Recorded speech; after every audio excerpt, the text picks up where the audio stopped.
Kathryn Eisman, our LA breakfast reporter, joins us. Kathryn, great to have you with us. You, of course, just can't help star spotting because of where you live and the circles you move in.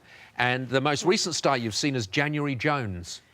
Absolutely. Gorgeous January Jones. You know, she might be wearing a fat suit in season 5 of Mad Men, but when I saw her over the weekend at Larchmont Avenue here in LA, she was looking anything but fat. She's looking trim, taut and terrific. And she had the new man in her life, her 9-month-old baby Xander, in her arms, who was very cute. Xander. And she was there with her sister, who was helping carrying Xander. Yeah. So well, it takes two of them to carry him. Jones. I remember her. Now, of course, you say Mad Men, of course, and what he was. She was about 5 months pregnant or something when they started filming that. Absolutely. This woman has spent more time padded in things than anyone on earth. She was for season 5, she was 5 months pregnant.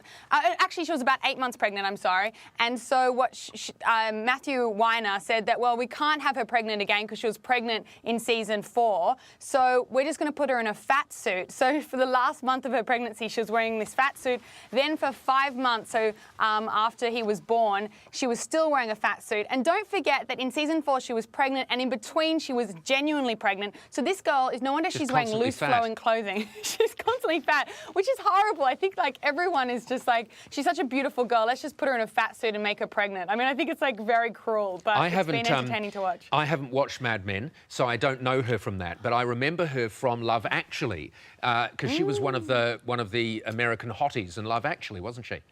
She was, and she was told at the time by her boyfriend that she would never become a star, and now who's laughing? Who's laughing all the way to the pregnancy bank? But yeah, she looked great, and we still don't know who the father of the child is. She's keeping that hush-hush. But not the guy that said she'd never amount to anything. I bet he's not the father of the child. All right, let's move on. So that takes care of the stars. Now, trends.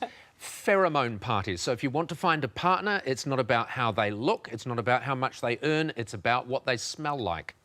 It's true, it's a great equalizer, right? Well, if you've ever gone out with someone and if you're really attracted to them, you'll notice that you often love the way they smell. Even when they come back from the gym and they're all stinky and disgusting, you like that. Because you're attracted to the pheromones, which is the chemicals that they secrete from their glands. Thank you for that. Anyway, and so there's a new trend that has just started in LA and in New York called pheromone parties, which are capitalizing on that. And rather than getting all dolled up or kind of practicing your pickup lines, all you have to do is wear a T-shirt for 3 nights in a row. You do not wash it. Yep, you don't wash it. Yeah. Yep, we're having a look at it now.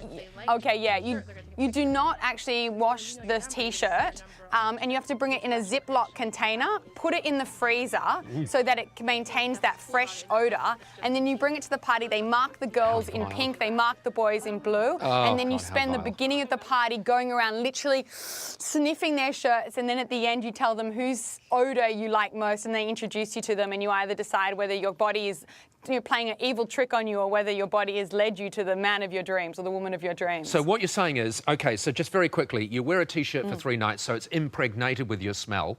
You put it in a Ziploc bag, freeze it, take it to a party, and then they line them all up. Yeah.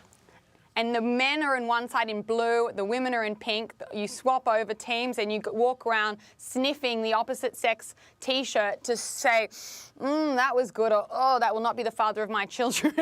So when you find one that you like, okay, so you find one that you like, and then all of a sudden the person whose T-shirt it is comes up to you.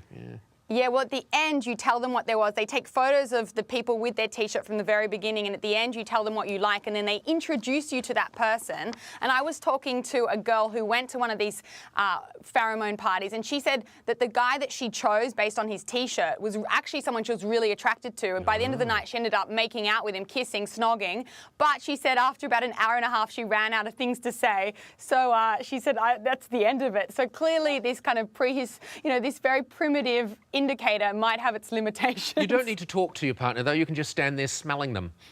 Can't you? All the time, that'd be fine. But imagine, it's a dodgy thing to do, because you could be out at a party and smell a T-shirt and decide that you like it, and it turns out it's Ron Wilson's T-shirt. And you're stuck with him for the rest of the night. All right, very quickly, you found the latest little craze, which is flavoursome envelopes.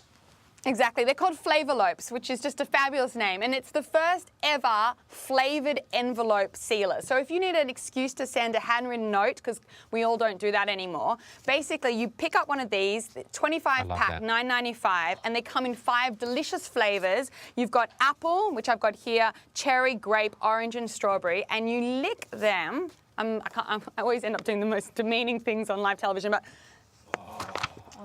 And that is so delicious. That tastes like real apples. I can hear laughter. Taste another one. And, no, I'm joking. I'm not tasting it. No, but anyway, no. Yeah, blame others. But basically, it's got this fantastic thing. Then you seal it. The thing is, though, it's great if you're writing like a love letter or a thank you note. But if you're using them to send like invoices or final notice bills, it's just weird. It might be a bit of mixed messages. Yeah, like strawberry scented, like. But it's actually, to be honest with you, notice. Kathryn, it's a bit weird anyway, because the person who tastes it is the person sending it. Yeah. Technically speaking, that's the wrong way round, isn't it? So it's actually just a stupid thing. It was a bit selfish, but it's actually a fun idea because, I mean, it might get you back sending letters. You know, the numbers of people sending letters is decreasing dramatically, and actually the postal service is suffering. So maybe it's a way to kind of get you back sending thank you notes again. Anything that brings back that hokey old idea of putting pen to paper is all right by me. Exactly. Old-fashioned Kathryn, values. thank you so much for that. I'll let you go back out onto the streets and find new interesting stuff to bring into us. Always looking. Lovely to see you. See you.